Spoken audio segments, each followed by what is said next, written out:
All right. We have permission from the goddess, so we are allowed We to do, start. that's right. Bridget is the one keeping all of this thing together.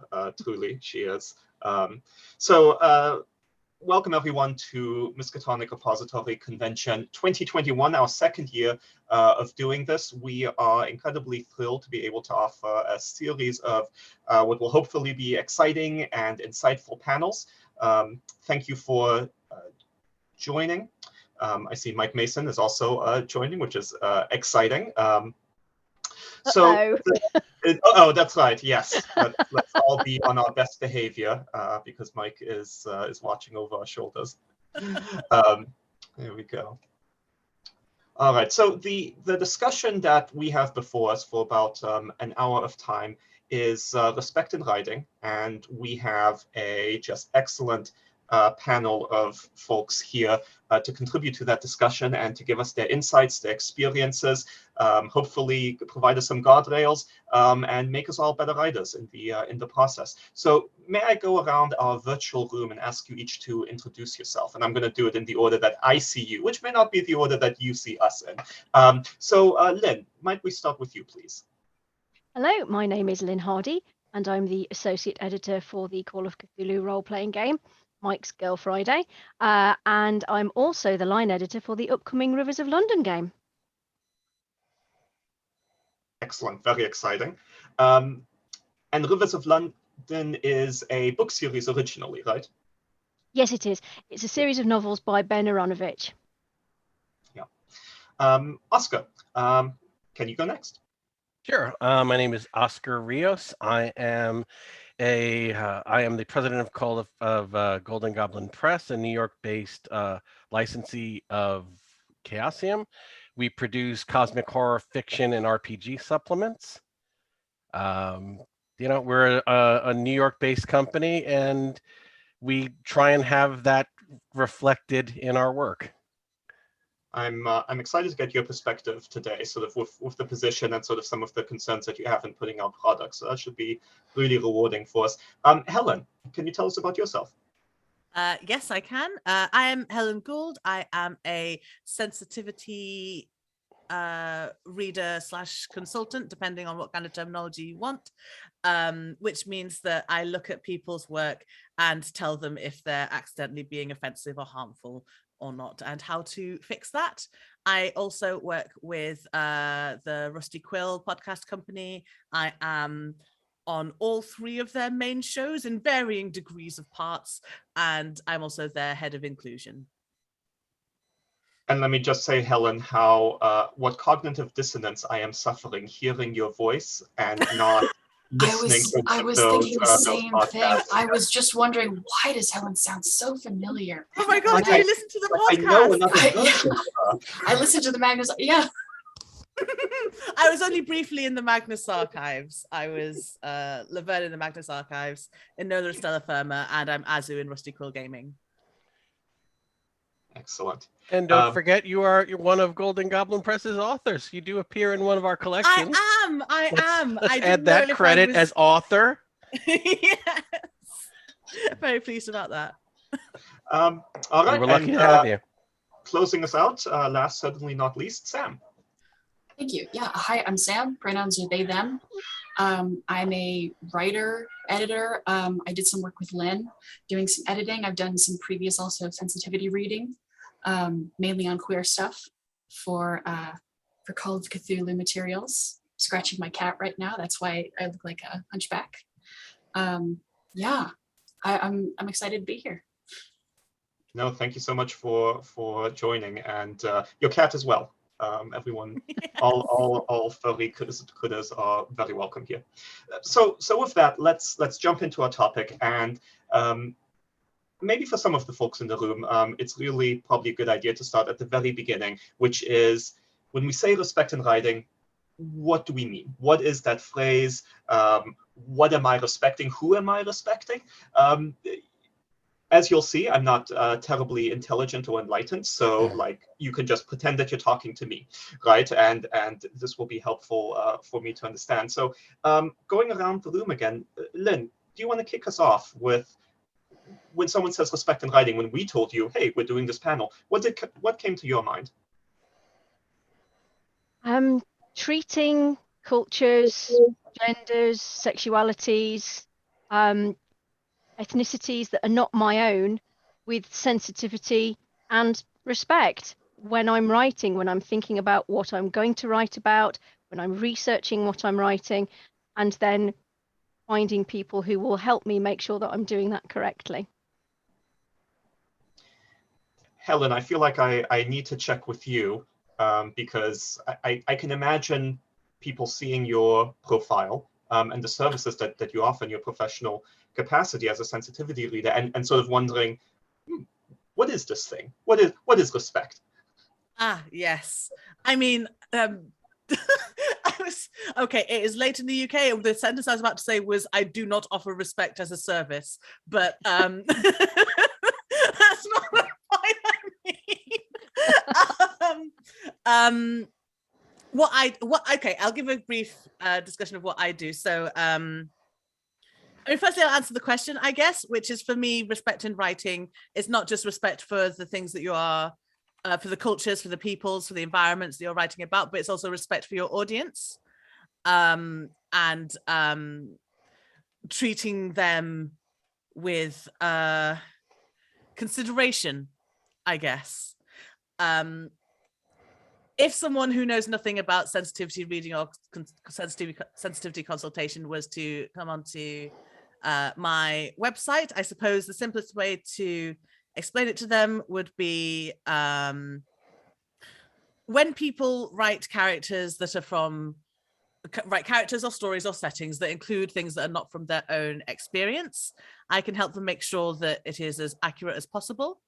I had a conversation today in which I said that for me, sensitivity reading is very much a sort of developmental editing stage in which I am not looking at whether the story works. I am looking at accuracy and representation and avoiding harmful stereotypes.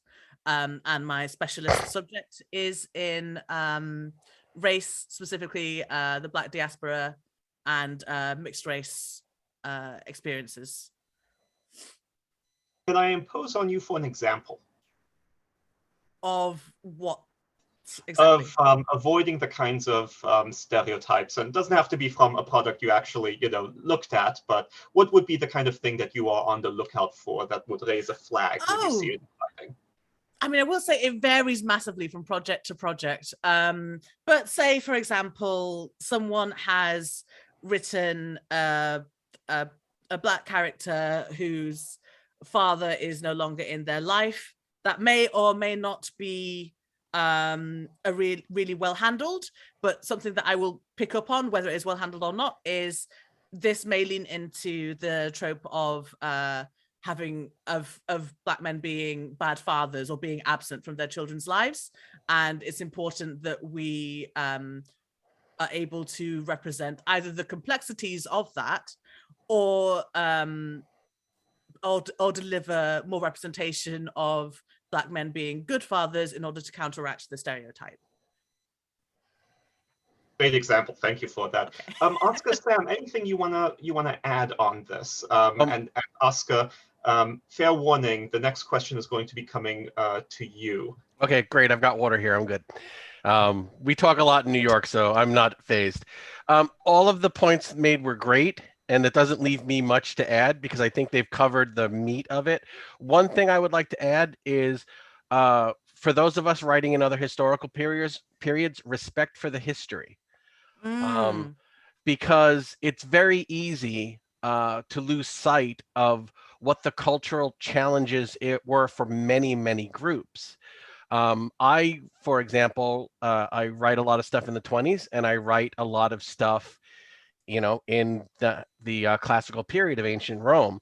So I'm writing in a period where there's institutionalized slavery, and a rock solid patriarchy where women are, not allowed to.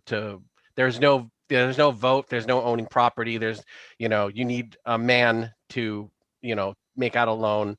So you have to be respectful of that history and get it right, while still creating strong and compelling characters who are struck in that period. Just because there are doors closed for minority characters in the 1920s doesn't mean they weren't there, and doesn't mean they weren't doing amazing, meaningful things. So just do your research. For example, I was playtesting a game this week. It was the 1920s. I decided I was going to have a female entomologist advising the players on something. They broke my scenario. I had to add a scene off the cuff. I created a female entomologist. I joked. I said, I'm not going to look up if there was actually a licensed female PhD entomologist in the 1920s, but I'm throwing her in anyway because there should be. And then like 10 minutes later, one of my players said, her name was this, she exists. She got her, and I'm like, yes. But again, a little bit of respect for the history, throw it out there, but then check. Don't whitewash it. Don't have your fantasy world where these prejudices didn't exist, where, everyone got along and everyone was allowed into certain clubs and no one had to ride in the back of the bus. These challenges were real. If we forget our history, we've learned nothing. So we want to, it's a balance. It's a delicate balance, I think, to really show the challenges, but show that class of whoever you're trying to represent in the most positive light. And I'll shut up because I'm a New Yorker and I could talk forever. Well, I'm briefly. Oh, go ahead. Sorry. I just want to say briefly, like, I will disagree with that slightly in terms of, I think if you're making a fantasy setting completely from whole cloth, you can absolutely, if you want, have a utopia on any prejudices or anything. But of course, yes, absolutely. If it's like an alternate universe of our own world, you're going to need to take a lot of things into account. I would say also, like, on the topic of fantasy settings, part of, I think, writing with respect and writing sensitively is just taking a step back from what you're writing, looking at it with a more critical eye. Like, am I making assumptions here? What am I bringing to this that I have just sort of inherited or absorbed from the way I grew up or what I've been, around, exposed to, and trying to, oh, did I maybe assume this? Oh, is my fantasy setting maybe basically just medieval Europe, period? Maybe I do want to explore, like, there can be other cultures, that can be a whole alternate history. I think a lot of fantasy settings, I think they would be improved if they took that one little extra step. And I think that's what a lot of respect in writing to me is, aside from just be kind, is be aware, and just try to take a step back when you can, look at what you're writing, what you're basing everything on, whether it's just your own assumptions or whether you've done research. It can be hard on the topic of research to find things that are accurate and from the perspective of minorities, because history is typically written by, the ruling class or the victors, etc. But it's worth it to dig deeper and look for firsthand accounts if you can, anything like that. I think that's. I think my cat and I are done. And don't be afraid of books. Don't rely on the internet.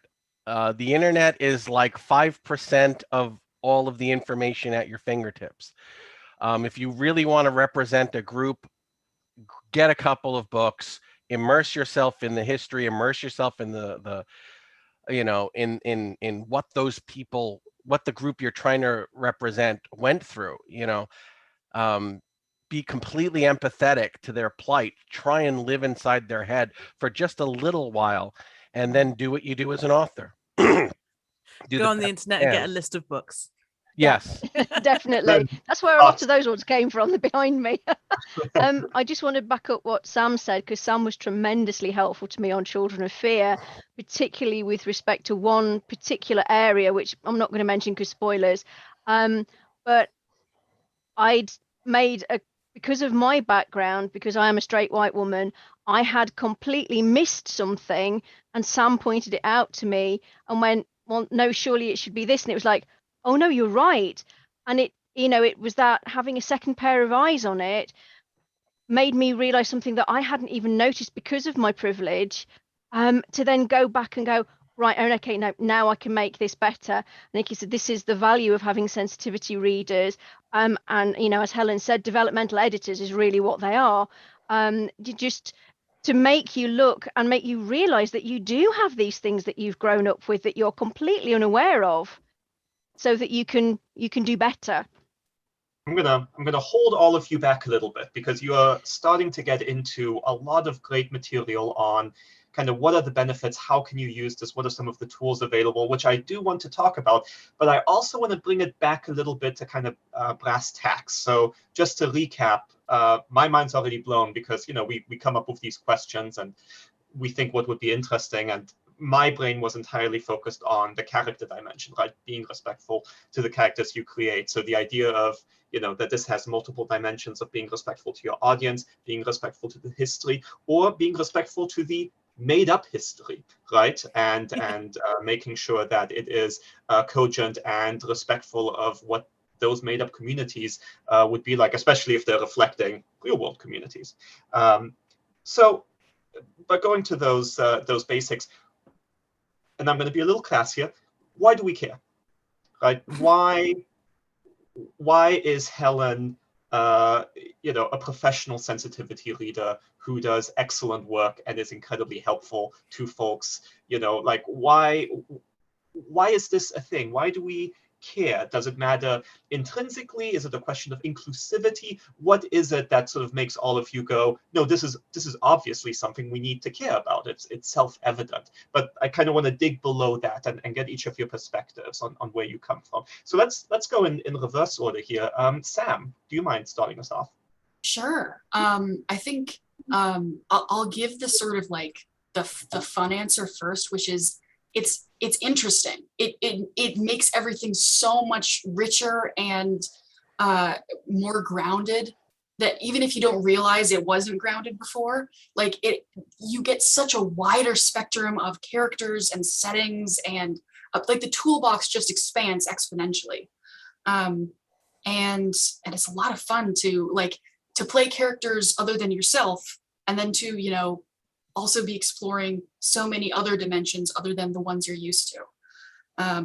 The less it's fun answer is because it's the right thing to do, because we want to be good people. We want to be kind, be respectful, and like you said earlier, Helen, respect your audience as well, because there are going to be people who read or interact with things you're putting out there who may feel seen or may feel not seen, may feel respected, may feel not respected. So it's a matter of also just being aware of what you're putting out there, the effect it has. And I think you would just kind of naturally want to have a positive effect, I would hope. That's my opening answer. I feel like that opens the field a little bit. Your opening gamble. No, that's excellent, and I really appreciate you providing both those dimensions, because I do think there is a group of people who maybe rolls their eyes and goes, "Oh, social justice warrior, whatever." Right? I've heard this before. So getting those other dimensions is important, even if fundamentally the answer is, well, once again, self-evident. Helen, can we get your perspective? Okay. Before I answer, what is the swearing policy on this recording? We fucking have a swearing policy? That's an excellent question. Bridget, what's our swearing policy? I need to check. I should have checked before we started, actually, because I'm quite a sweary person. I'm gonna say that people seem into it. So if we really get into trouble, I'll just have a bunch of video editing I have to do, and that'll be fine. I'm the first offender, so just go. Okay. I was the first penguin in the water, so go ahead, girl. Every time Oscar says a swear, we're just gonna have him saying no, I just. Okay, so for me, fundamentally, the reason why we care and why it's important is that we don't want to be a dick. I think that many people who act like dicks are not intending to do so. If they are intended to do so, then they're like double dicks, right? But most people think that they are the heroes of their own story, and if you want to be a creator that makes good work, that puts good into the universe, that is a decent piece of writing, then you do want to be respectful about what you're doing. You don't, most people, or maybe this is because I'm British, but most people don't want to accidentally offend someone. And if you do, it's like, oh, I'm so sorry. Oh, I can't, oh, I'm so sorry. The other thing is that right now, in the society that we live in, shit's fucked up. And part of how we can start to fix that is by being proactive about it in all sections of our lives, and that includes in the creative parts of our lives. And like, you can have fun, and in fact, for me, I would say that having fun necessitates not harming anyone personally. And your product is better if it does not harm people. Basically, I'm trying to put this in like the bluntest way possible. But I will say that most of the people, in fact, I think 100% of the people that I've ever worked with in this capacity have been lovely. Like, it is extremely rare that I get that I will say, I think this thing that you've done should be fixed, and someone will say, I actually don't think it should be. Because the whole reason that people are reaching out to me is because they think that there might be something that needs fixing. So I am very lucky in that I haven't often come across the social justice warrior thing going on. And I'm so happy to hear that, because yeah. This is the internet, right? This is the 5% of our available knowledge, and it tends to be the darkest, ugliest type of knowledge. They're the loudest. They're the loudest, yeah. But we ignore them. Oscar, I'm really interested to hear from sort of the perspective of, running Golden Goblin Press, apologies, and trying to think what products to put to market, and maybe thinking about your audience. What does it mean for you, and what does it mean for you, including from a business standpoint? From a business standpoint, this is a labor of love. Sometimes we're going to do a product that we are deeply passionate about, and if it doesn't sell well, that's unfortunate. If it makes some people angry, that's also unfortunate, but we don't care. We are proud social justice warriors. I am a 10th level title social level bard. Deal with it. I've got stories to tell, and I'm going to make the world a better place with my stories, and I'm going to do the best I can. And if that's my legacy, so be it. If that's all I ever do with my life, then I've lived a good life, and I'm happy about that. Why does it matter? You can be part of the problem, or you can be part of the solution, or you can be part of the silent majority who sits on the sidelines and lets bad things happen. No, I will gladly be drowned or stoned as John the Baptist screaming in the wilderness about what's right. And I didn't have to form a company,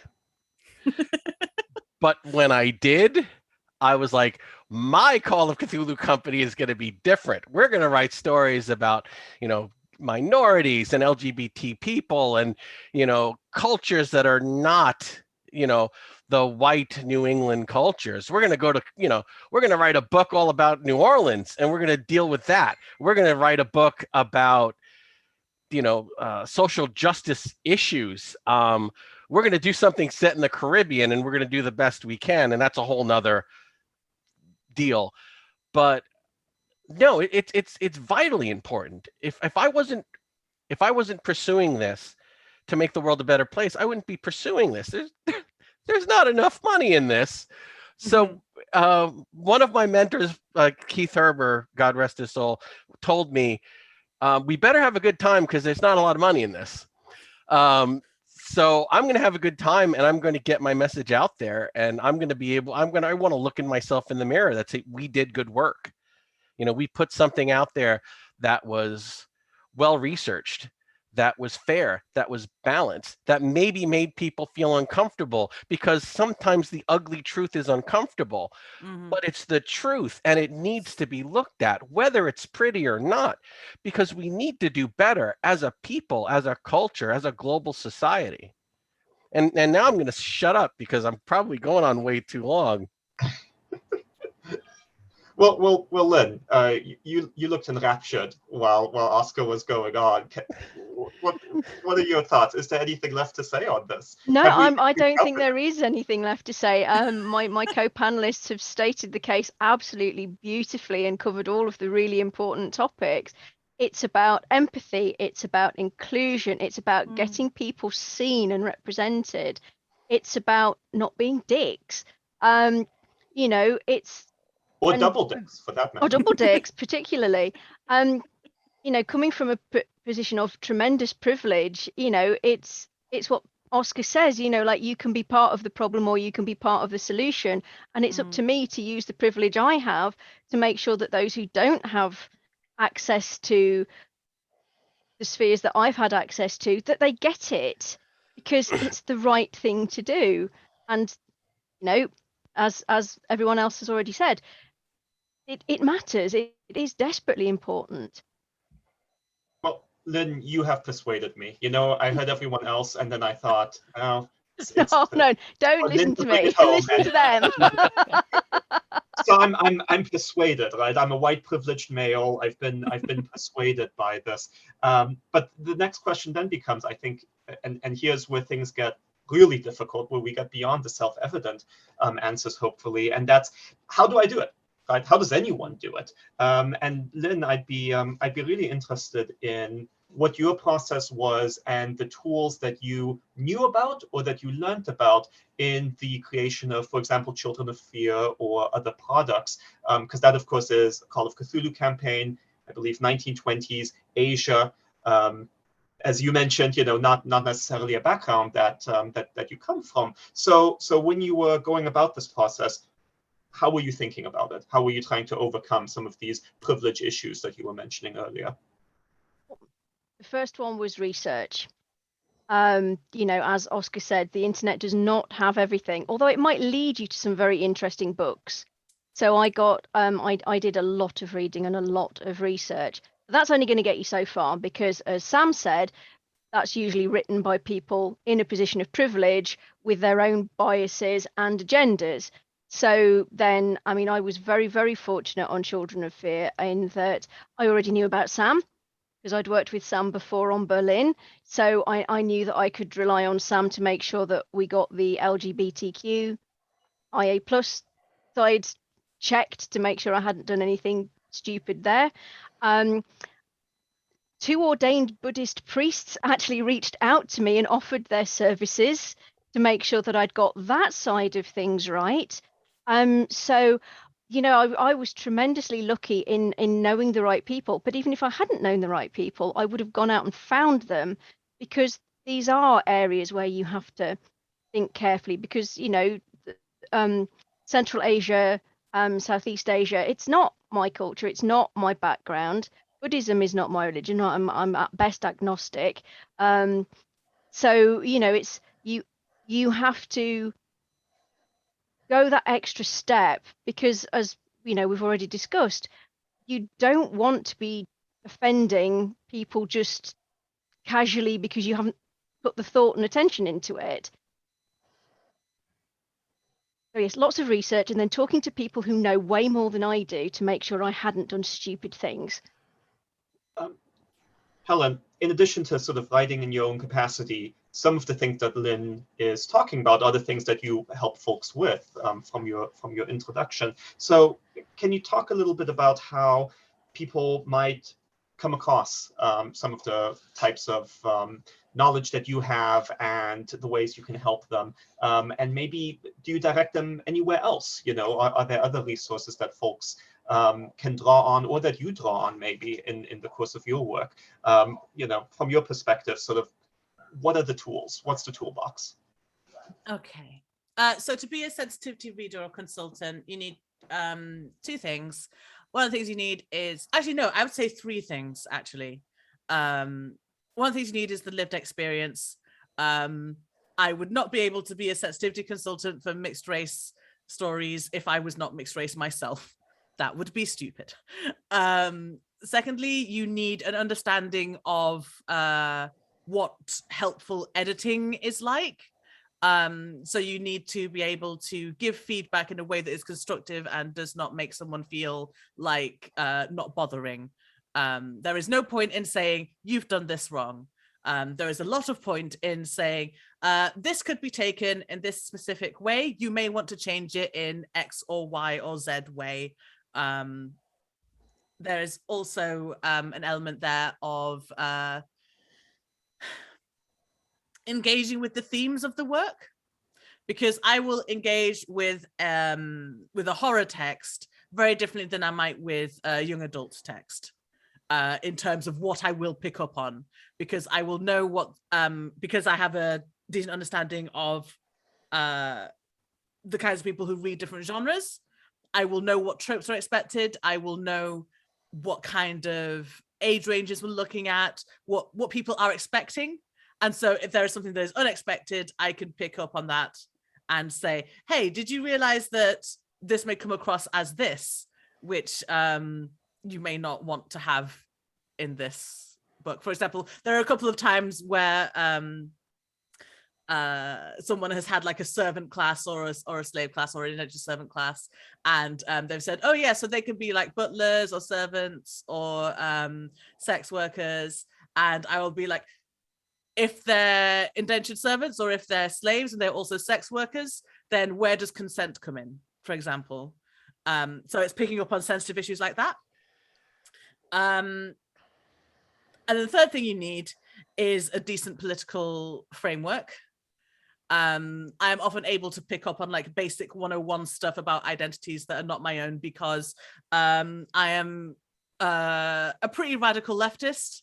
I make it my business to go and find out about other people's experiences and see what their challenges are and the things that they wish people didn't do and the things that are hurtful to them. So I am sometimes able to say, ooh, I think this is probably regarded as an ableist word to use, consider using a different one. Or if it's a repeated thing that I see coming up, I will say, you need to get an additional sensitivity reader. There are several points where I've been like, okay, so this is from my perspective. I've also picked up on this thing and I think you need someone specifically to look at this. However, I'm not sure that answers the question fully. You asked, you basically asked how I do it and what resources I use. So I use my own brain, mainly, is what I do, I'm afraid. I wish I could duplicate my brain and give it out as a resource, but I cannot yet. A lot of it is all of the different reading that I've done in terms of how oppression and discrimination works, because that means that I have a much broader understanding of how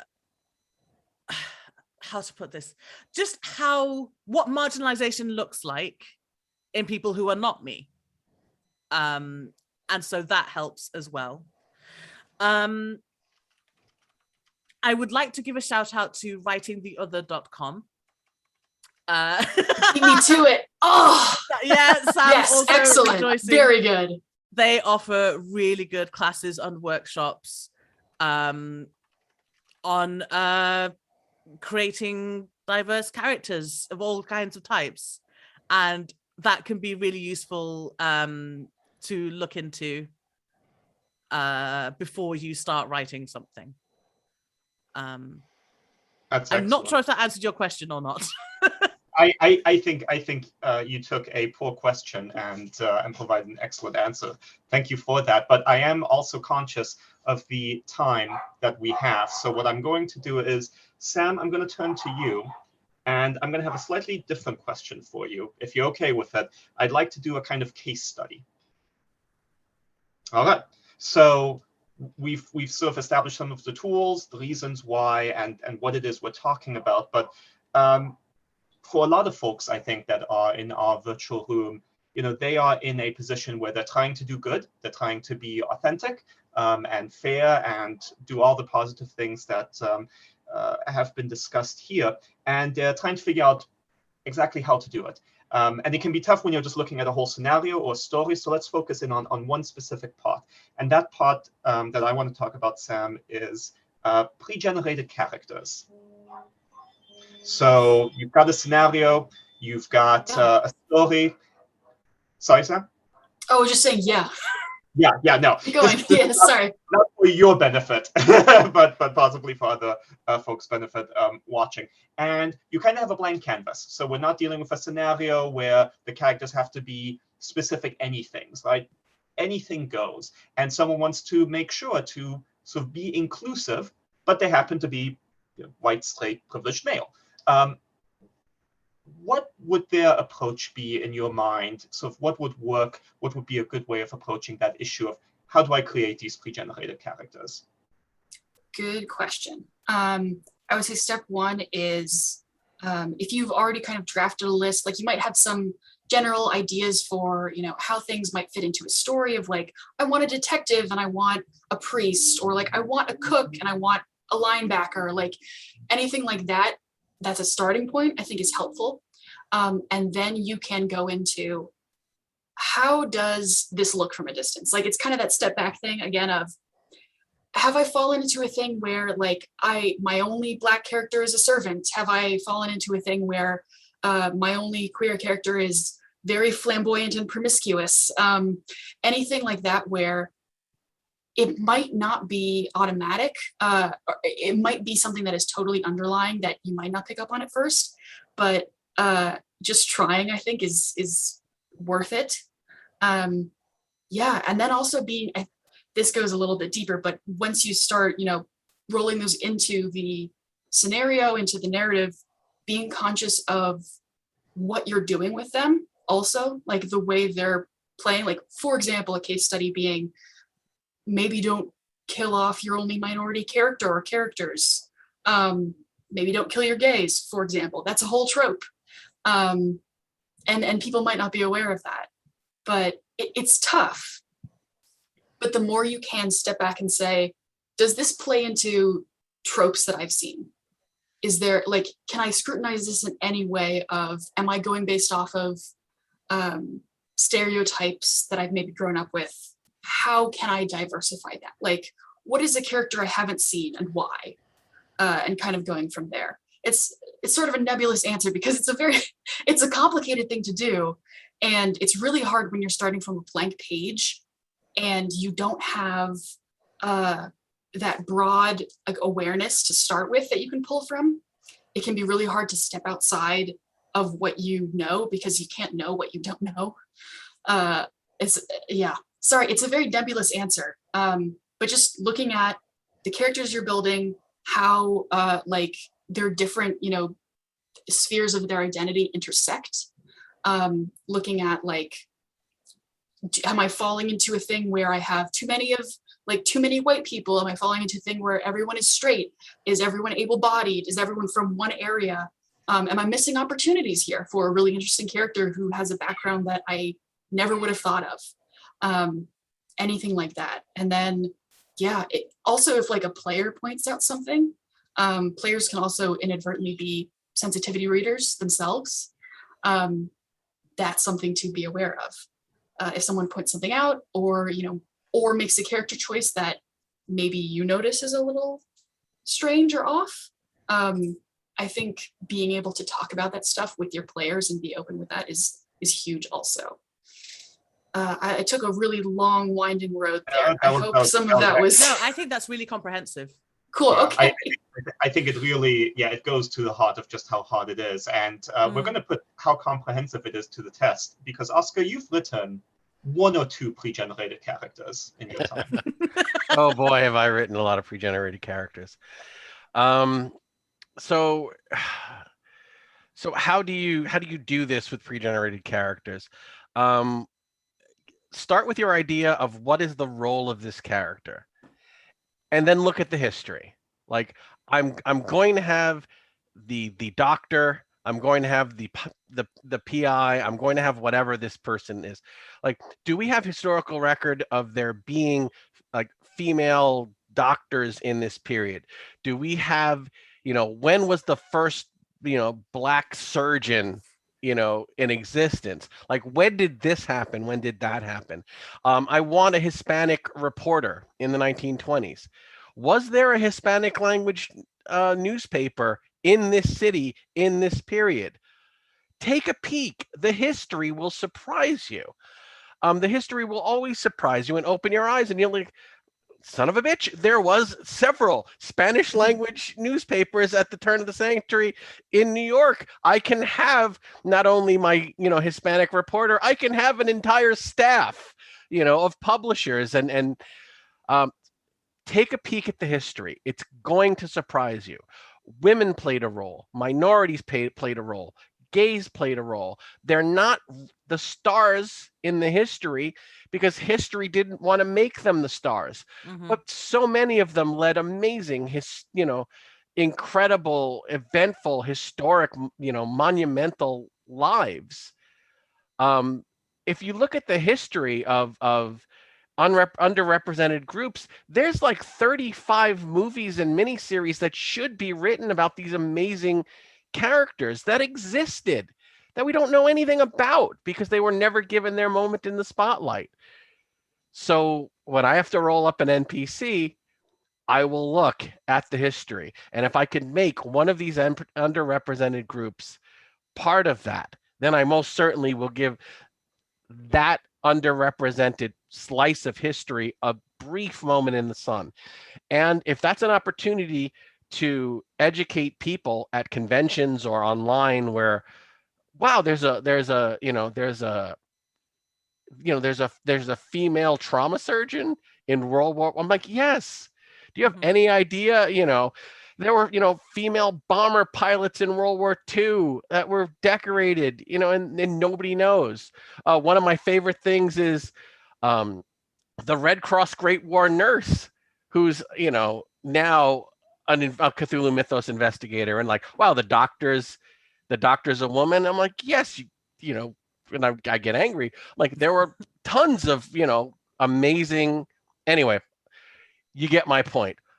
The history is there, and it's our job as artists, as creators, as bards, to present that history to people who don't know it. It's true. This is our history, whether you're unaware of it or not, whether it's convenient or not.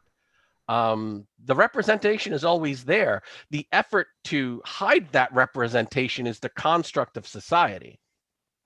So let me pause you because we do want to get to some of the questions that folks in our virtual room have asked, because they have shown up, and they have shown up with excellent questions. And one of the questions, I feel like you were beginning to answer, but I want to give you sort of full scope to finish answering it potentially. So that's going to be, how do we handle historical periods where we have few or no records? And Oscar, this is something you must be sort of intimately familiar with, or where what we have is exclusively written by the quote unquote winners. How do we kind of fill in the blanks? Keep digging.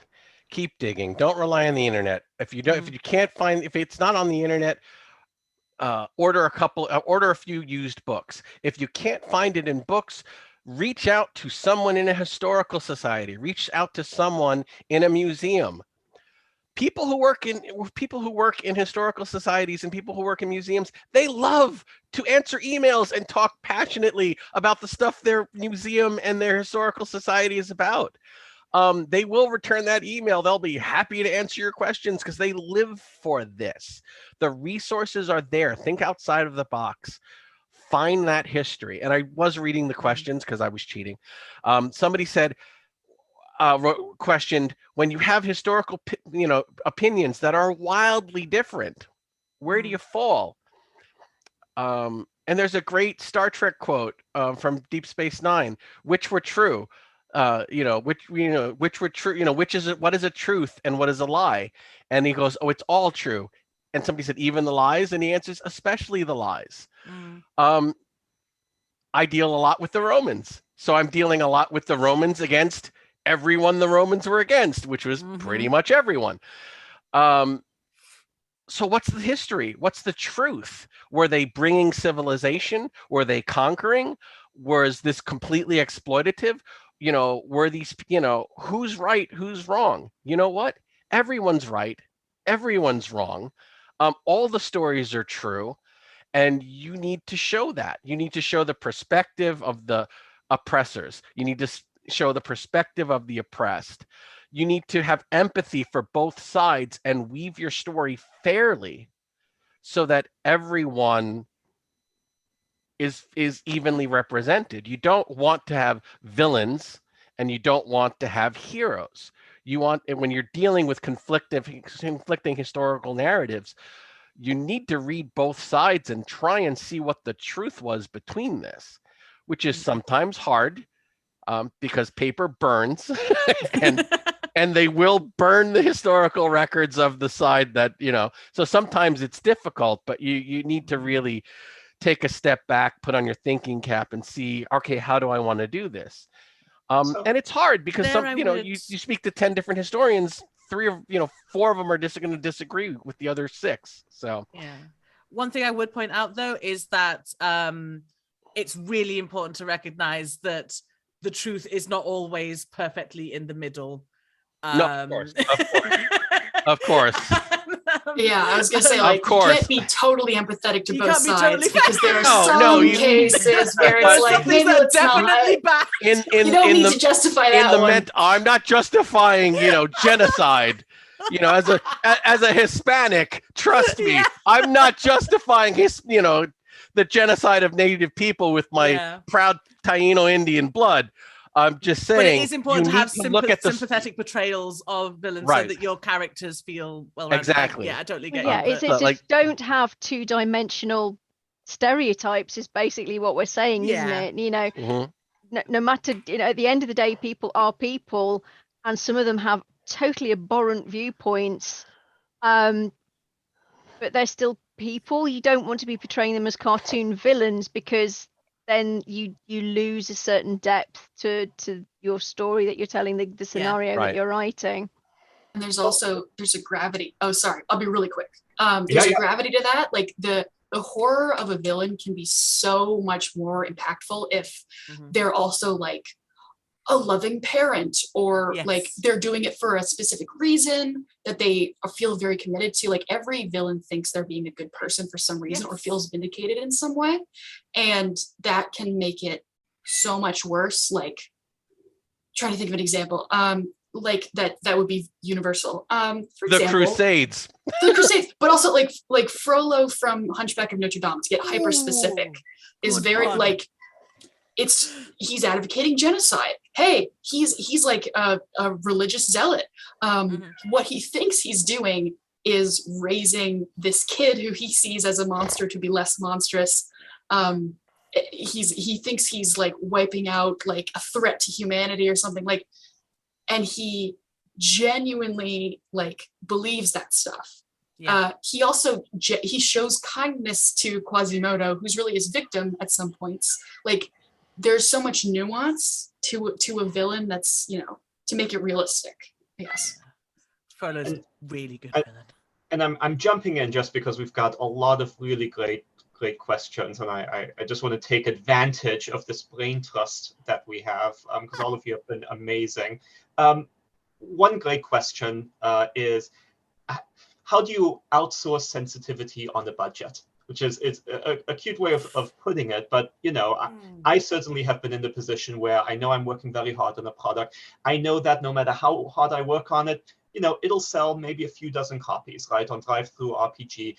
I'm certainly not doing it for the money, right? And I still want to do right, but it feels like maybe some of the resources that I would take advantage of in a universe where money didn't matter are maybe unavailable to me by virtue of that. Is that true? Is that false? Helen, maybe you can speak to that. In terms of budget, there's actually a very wide scale of what people charge for sensitivity consultation. I know I charge less than others, and I also charge more than others. I am always going to advocate pay the people who do work for you. However, sensitivity readers and consultants are also people.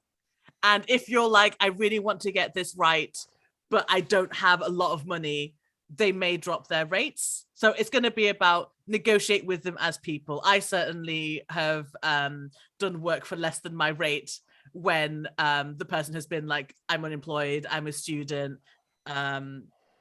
or even if they're a friend of mine, I'll do mates rates. So a lot of them will do wiggle room for you, because a lot of us are not in sensitivity reading for the money. I thought that's where it all was. Oh, I've been wrong. So and wrong. the other thing is you can potentially manage things so that you get a good consultation without them spending hours and hours on it. For example, get to them as soon as possible and run your basic ideas past them in like an hour-long meeting. So you only get charged for 1 hour, and maybe have like a couple of meetings where you explain sort of what's going on in general, and they can help you head off big problems that you at the start that may, if they were to actually read the whole thing, that may take them hours and hours to explain and fully grasp and read through. That's an excellent tip. Just encouraging people to be ready when they spend their money on something like sensitivity reading, so that you've done as much of the work as possible, or so you get in early, so you're heading off on the right road right from the beginning. Yeah, sorry. Think about it. It's think about it first, isn't it, Helen? It's so like don't have it as an afterthought. Make sure that you build it in when you're at the ground level. Yeah, especially because you won't have spent all your money at the beginning. And the other thing is also, if there is something that you're particularly concerned about, you can just excerpt that bit and show it to them, and then give them the context around it, so that they're not reading a 200-page book. If the only thing you're worried about is these 3 characters, send them those 3 characters, for example. So there's ways around it potentially. And to throw in a tiny, just to get a little bit more concrete about like what doing stuff early means, like what that can look like is characters, story beats, themes of the story, and how all those things intersect. Yes. That would be kind of like the early material, rather than like specifically written out dialogue or anything. Like how do these story beats interact with these themes, interact with these characters? That's the kind of early material that would be helpful. What is the message you want to tell, and why are you doing it? That's a really important thing to figure out, like why you want to represent whatever you're doing right then. That's good to know. It strikes me some of this advice is just plain good writing advice, right? That you should be doing anyway as you're coming up with ideas. Interesting how that intersects. Oscar, you've been a trooper. You were trying to get a word in edgewise. Okay. Sorry. I'm going to put this in gamer terms. Invest some points in charm and persuade. Go to the nerds who are part of that group, who love Call of Cthulhu, who happen to be part of that group, or happen to be, that orientation, and say, look, I really want to get this right. Would you take a look at this, because I'm trying to represent your group, and I want to get this right. And they're going to want to help you. And if they don't, then you say, I can give you a co-writing credit in the book, and that's 1 bonus dice. And then you say, if that doesn't work, I can also pay you a nominal fee, usually about $25, $30. It doesn't have to be much, and that's 2 bonus dice. You still may blow that roll, but it gets you in the door, and you've got a shot. People want their group represented correctly. And if you go to them earnestly and say, look, you're X, I'm not. I've done my research, but I don't live in that space. Could you just take a look at this and tell me how you feel about it? Before I put it out in the world, I want to know how you feel about it as a member of this group. And that's been very enlightening to me. I've done that to a specific group. I found 2 individuals, part of this demographic. One of them loved the story. One of them had an issue with it. And I changed it based on that issue. The story was stronger, and I've never had a complaint about it. And I was like holding my breath saying, oh my God, I really want to tell this, present positive characters of this group, of which I'm not a part of. Doesn't matter what. So I went to people in that group and I got the advice I needed, just making an earnest, heartfelt plea. Like, please help me. I want to represent you correctly. And I was able to put out a better story. I had my path nudged. And really it was maybe like changing 10 words, but it changed the whole tone of a scene. That anyway, I'm going to go on and on, but someone made an excellent point there as well. It's like, if you don't have the money, you can barter, you can trade. We have skills, we have things we can do that you may be able to provide things. Someone just mentioned that they baked cakes for someone. Good for you. Excellent. Oh, I've donated writing content in exchange for plenty of favors. Yeah. I think if I can, I know I keep adding to stuff. I think to go back to the point of paying people for their work. I think the reason that's so important, especially in this case for sensitivity reading, is, and I don't want to step on your turf here, Helen, so let me know if I am. No. But yeah, if you're asking someone to sensitivity read and to do like a check for how something feels to them, you are asking them to open themselves up to potentially being triggered or like reminded of something painful or just offended and like angry about something and hurt that they read that you may not be aware of. Like you may think something's totally kosher and it is not. So you're asking people to open themselves up and make themselves vulnerable to you. And that is something that should be rewarded, not expected. Something that you need to ask from people. So don't expect someone to do free emotional labor for you in addition to the editing work that's involved too. Yeah. I'm extremely lucky in that it's very hard to step on one of my triggers, but most people are not so lucky. And it can be very tough work. Well, that's incredibly well said. And I think in the tabletop role-playing hobby, especially where you have people who are taking on these roles, you have a lot of people opening themselves up emotionally. So if you get it wrong, it can maybe hit even harder than with a book, right? That you can sort of just put down and go, well, not continuing that. But that's it. The whole thing is that gaming is an active participation. It's not like reading a book or watching a movie where you can just put the book down, turn the movie off and walk away if things get uncomfortable. Because you're with a group of people, you're not always, peer pressure is a terrible thing in that you may not be able to extricate yourself from a situation, or you may not feel that you can extricate yourself from a situation. And again, this is one reason why we have to be so on the ball about this, is to make sure that we're not putting players and keepers in positions where they're being made vulnerable by the material. If I think a good practice for kind of addressing that preemptively is to have like a flag system or a color system or some kind of setup initially, like traffic light stuff of like I'm green, totally go, like this is totally great by me, versus like just raising your hand if you're having like a little bit of a tough time with the scene that's happening, or you just need to take a second to pause and like talk through, can we go a different way with this, because genuinely this will be really rough for me in a way that is not like a fun horror thing, but like a real life reliving something bad. Anything like that. And just a reminder to all the keepers and players at Miskatonic Repository Con, use of the X card or similar devices is required as part of you running a game. Part of our code of conduct, in fact. We've talked about being respectful in a lot of different ways, and I also want to be respectful of your time because you all have been just tremendous. There are a bunch of excellent questions still waiting. But we are, alas, at the end of our time, and folks are gearing up to hopefully apply some of the things that they've heard here. So I'd like to go around our virtual room one last time, and if you have any final thoughts, if you want to, if there are any products you're excited about, or any last words of wisdom, we would just be really excited to hear them.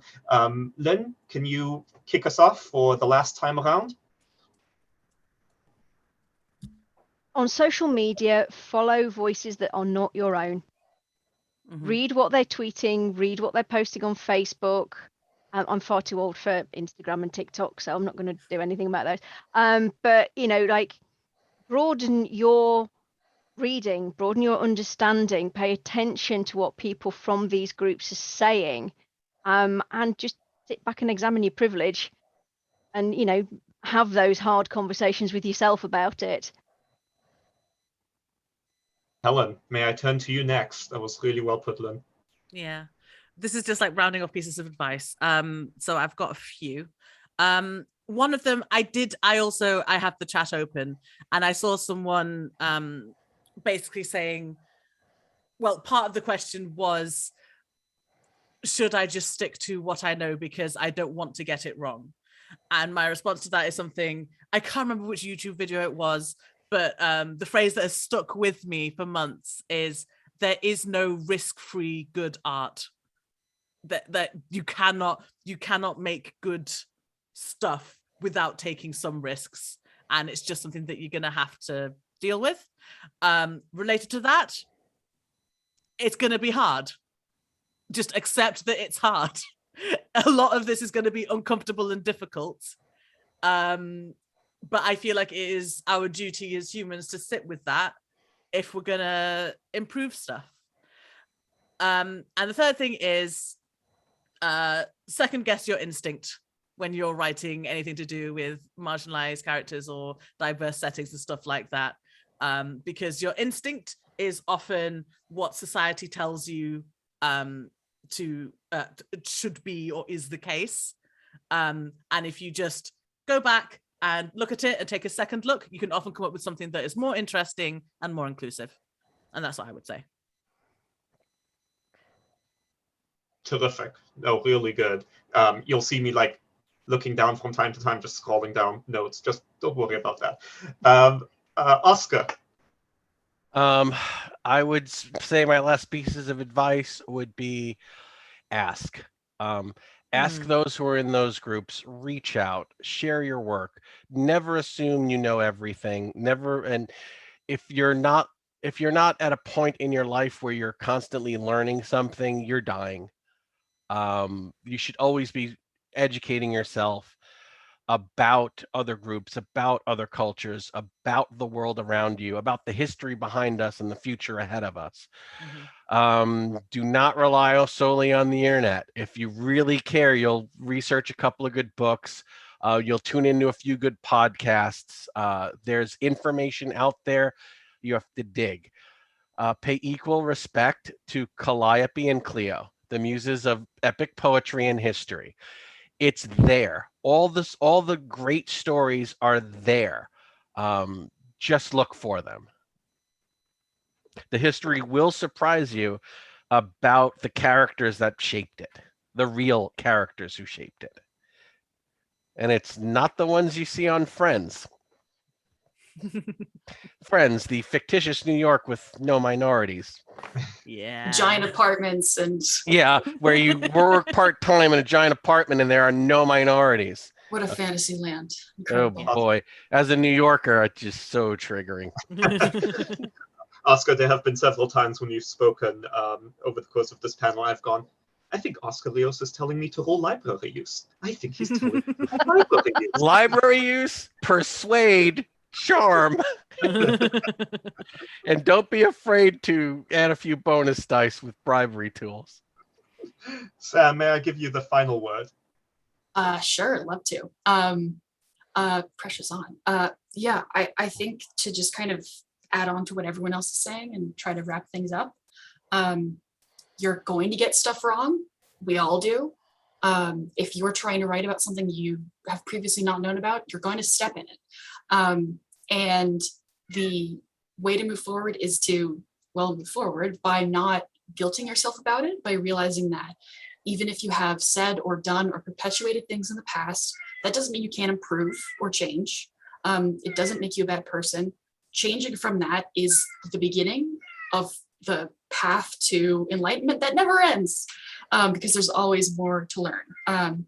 Also, writing inclusively does not mean stealing stories from people. Like, there's a very fine line between including characters from backgrounds that are not your own and writing as if like writing a story about, for example, a trans person. Like writing about the trans experience is different from including a trans person in your story.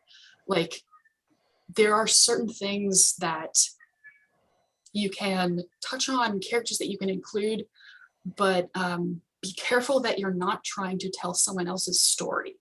There are stories that you may think will be really interesting and you may want to write. And sometimes you have to check yourself of, am I the right person to write this story? Am I going to be able to do this story justice? Like, I can't write a story about the Black experience or the disabled experience. Like those, I would get so many things wrong, and it would be, I'm the wrong person to tell those stories. That doesn't mean I can't include like people of minority, like other peoples of other race, peoples of different abilities and disabilities, like in my stories. It just isn't about that experience. Yeah, it's a tough line to walk, but well worth it. And it's a thing that Writing the Other touches on. So please do look up Writing the Other and attend some seminars and stuff. It's good stuff. That's really great, Sam. And I actually have written very big on my notes here and then circled whose story to tell ? So it segues nicely. I want to thank all of you. This has, I think, been incredibly valuable for our community creators in the chat and anyone else watching. For me, this is personally an incredibly important topic, and one that I have definitely struggled with. The case study doesn't come out of thin air, right? It's something that a lot of us have thought a lot about, and I think all of you have helped us think about that issue so much more intelligently. So thank you all very much for your time. Well, thanks for having me. Yes. Yeah, thanks for listening. Thanks for attending and being open to all of this. All Yeah, it's right. really Have a important. good day, night, morning, wherever it is that you might be. Take care, everyone. Stay safe. Stay safe. Yes, please do stay safe. Stay safe.